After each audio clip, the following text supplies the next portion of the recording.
नमः शिवाय। नमस्कार दोस्तों, हमारे चैनल पर आपका स्वागत है।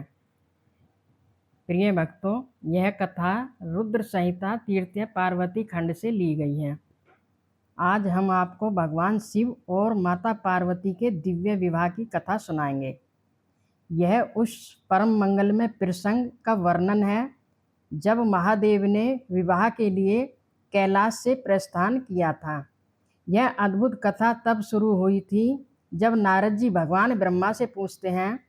नारद जी कहते हैं, हे विष्णु शिष्य महाप्रज्ञान ब्रह्मा जी, मैंने आपके मुख से यह अद्भुत कथा सुनी है। अब मैं भगवान चंद्रमौली के परम मंगलमय और समस्त पापों का नाश करने वाले वैवाहिक चरित्र को सुनना चाहता हूँ।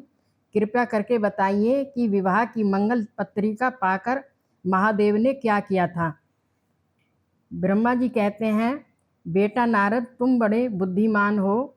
भगवान शंकर का उत्तम यश सुनो। मंगल पत्रिका पाकर भगवान शिव ने जो किया वह मैं बताता हूँ। ब्रह्मा जी ने बताया कि जब भगवान शिव को विवाह की मंगल पत्रिका मिली तो वे उसे प्रसन्नता पूर्वक हाथ में लेकर मन ही मन बहुत प्रसन्न हुए और हंसने लगे। उन्होंने पत्रिका लाने वालों का बहुत सम्मान किया और विधि पूर्वक उसे स्वीकार किया। इसके बाद उन्होंने हिमाचल से आए लोगों को आदर सम्मान के साथ विदा किया। इसके तुरंत बाद महालीला करने वाले भगवान शंभु ने लोकाचार का पालन करते हुए देव ऋषि नारद का स्मरण किया। नारद जी शीघ्र वहाँ आ पहुँचे और प्रणाम करके विनीत भाव से खड़े हो गए। तब भगवान शिव ने कहा, हे नारद, तुम्हारे ही उपदेश से देवी पार्वती ने कठोर तपस्या की और मैंने उन्हें पति रूप में स्वीकार करने का वर दिया है। मैं उनकी भक्ति के वश में हो गया हूँ और उनसे विवाह करूँगा। सप्तऋषियों ने लगन का निश्चय कर दिया है और आज से 7वें दिन मेरा विवाह होगा। मैं चाहता हूँ कि इस अवसर पर एक महान उत्सव हो। तुम जाओ और विष्णु आदि सभी देवताओं, मुनियों और सिद्धों को मेरी ओर से निमंत्रण दो। सभी लोग अपने स्त्री पुत्रों के साथ सज धज कर यहाँ आए। शंकर भगवान की आज्ञा पाकर नारद जी शीघ्र ही सभी को निमंत्रण दे दिया। इसके बाद वे स्वयं भी शंभु के पास आकर वहीं ठहर गए। भगवान शिव अपने गणों के साथ सभी देवताओं के आगमन की प्रतीक्षा करने लगे। जल्द ही भगवान विष्णु अपनी पत्नी और दल बल के साथ कैलाश पर्वत पर पधारे। उनके बाद ब्रह्मा जी अपने गणों के साथ आए। फिर इंद्र आदि लोकपाल अपनी स्त्रियों के साथ आए और फिर मुनि, नाग, सिद्ध तथा अन्य सभी आमंत्रित जन उत्सव मनाते हुए वहां पहुँचे। भगवान महेश्वर ने वहां आए सभी देवताओं का बड़े हर्ष के साथ स्वागत सत्कार किया। अब विवाह की यात्रा के लिए भगवान शिव को तैयार करने का समय था। यह कोई साधारण श्रृंगार नहीं था। भगवान शिव की इच्छा से ही उनका स्वाभाविक वेश ही उनके आभूषणों की सामग्री बन गया। चंद्रमा स्वयं उनके मुकुट के स्थान पर विराजमान हो गए। उनके सुंदर मस्तक पर स्थित तीसरा नेत्र ही उनका शुभ तिलक बन गया। कानों में जो 2 सर्प थे वे नाना प्रकार के रत्नों से जड़ित कुंडल बन गए।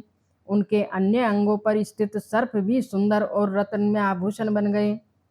उनके शरीर पर लगी भस्म, चंदन आदि का अंगराग बन गई और उनका गज चरम दिव्य वस्त्र बन गया। इस प्रकार उनका रूप इतना सुंदर हो गया कि उसका वर्णन करना भी कठिन है। जब महादेव तैयार हो गए तो सभी देवता और ऋषि उनके पास पहुँचे और बोले, हे महादेव महेश्वर, अब महादेवी गिरिजा को ब्याह करने के लिए हम लोगों के साथ चलिए। तब भगवान विष्णु ने शिव जी को प्रणाम करके निवेदन किया। विष्णु जी ने कहा, हे देवादेव महादेव, आज भक्तजनों का कार्य सिद्ध करने वाले हैं। मेरी एक विनती सुनिए।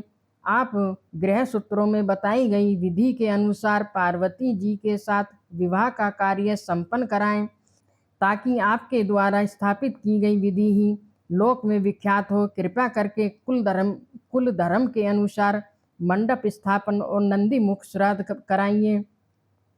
भगवान विष्णु की यह बात सुनकर लोकाचार का पालन करने वाले परमेश्वर शंभु ने विधि पूर्वक सब कार्य करने का निश्चय किया। उन्होंने इस कार्य का अधिकार स्वयं ब्रह्मा जी को दे दिया।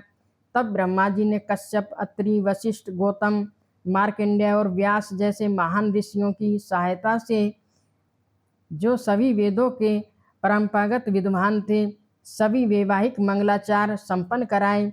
विघ्नों की शांति के लिए ग्रहों और मंडल के सभी देवताओं का पूजन किया। सभी वैदिक और लौकिक कर्मों को यथोचित रीति से पूरा करके भगवान शिव बहुत संतुष्ट हुए। इसके बाद उन्हें सर्वेश्वर महादेव ने देवताओं और ब्राह्मणों को आगे करके कैलाश पर्वत से हर्षपूर्वक प्रस्थान किया। कैलाश से बाहर निकलकर भगवान शंभु देवताओं और ब्राह्मणों के साथ आनंद पूर्वक खड़े हो गए। उस समय देवताओं ने महेश्वर को प्रसन्न करने के लिए एक बहुत बड़ा उत्सव मनाया। बाजे बजने लगे और चारों ओर गान तथा नृत्य होने लगा। इस तरह देवाधिदेव महादेव के दिव्य बारात में माँ पार्वती को ब्याहने के लिए हिमाचल की ओर चल पड़ी। तो यह थी भगवान शिव के विवाह की तैयारियां और कैलाश से उनके प्रस्थान की मंगलमयी कथा। आगे की कथा जानने के लिए हमारे साथ बने रहें। अगर आपको यह वीडियो पसंद आया है तो इसे लाइक करें और शेयर करें और हमारे चैनल को सब्सक्राइब करना न भूलें। हर हर महादेव।